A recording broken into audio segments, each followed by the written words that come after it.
नमस्कार. Simple recipe चॅनलमध्ये तुमचं खूप खूप स्वागत आहे. उन्हाळ्याचा सीझन सुरू झाला आहे. मार्केटमध्ये कैऱ्या विकायला यायला लागल्या आहेत. आज आपण कैरीचा चटपटीत असा मेथांबा करणार आहोत. त्यासाठी तोतापुरी कैरी घेतली आहे. स्वच्छ धुवून तिचं साल काढून घेतलं आहे आणि तिचे असे तुकडे करून घेतलेले आहेत. 1 वाटी कैरीचे तुकडे घेतलेले आहेत. त्यासाठी अर्धा वाटी गूळ घेतलेला आहे. गूळ मी चिरून घेतलेला आहे. गुळाचं प्रमाण तुम्ही तुमच्या आवडीनुसार कमी जास्त करू शकता. मी याच्यासाठी तोतापुरी कैरी घेतली आहे.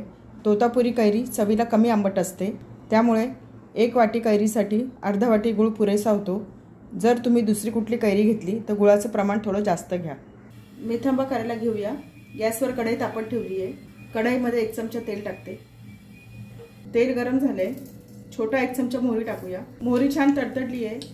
छोटा पाव चमचा मेथीचे दाणे, छोटा पाव चमचा हिंग, छोटा अर्धा चमचा हळद, कैरीच्या फोडी टाकूया. सर्व परतून घेऊया. याच्यावर झाकण ठेवते. गॅस मी कमी ठेवला आहे. 2 मिनिटाची आपण वाफ काढून घेऊया. 2 मिनिटं झालेत. झाकण काढून बघूया. आता याच्यामध्ये 1 छोटा चमचा लोणच्याचा तयार मसाला टाकते. मार्केटमध्ये जे लोणच्याचे तयार मसाले मिळतात त्यापैकी मी घेतलेला आहे. छोटा 1 चमचा टाकूया. जर तुमच्याकडे लोणच्याचा तयार मसाला नसेल तर तुम्ही रोजच्या वापरातलं लाल मिरची पावडर टाकू शकता. सर्व मिक्स करून घेऊया. तिखट तुम्ही तुमच्या आवडीनुसार टाका. याच्यामध्ये अर्धी वाटी पाणी टाकते. सर्व मिक्स करून घेऊया. चवीनुसार मीठ टाकूया. सर्व मिक्स करून घेऊया. याच्यावर झाकण ठेवते.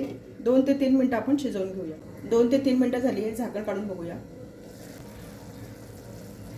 कैरी शिजली का बघूया. कैरीच्या फोडी छान शिजल्यात. याच्यामध्ये गूळ टाकूया. सर्व मिक्स करून घेऊया.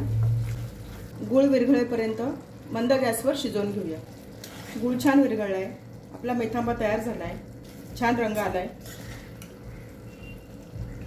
याला थोडासा रस ठेवायचा. थंड झाल्यावर हा घट्ट होत जातो. आपला मेथांबा तयार झाला आहे. मी आता गॅस बंद करते. मेथांबा तयार झाला आहे. प्लेटमध्ये काढून घेऊया.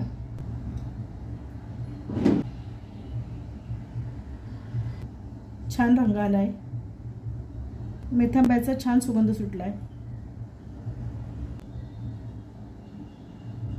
आपला मेथांबा तयार झाला आहे. प्लेटमध्ये सर्व केला आहे.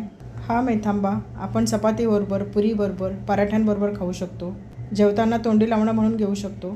वरण भाताबरोबर, पुलाव भाताबरोबर खूप छान लागतो.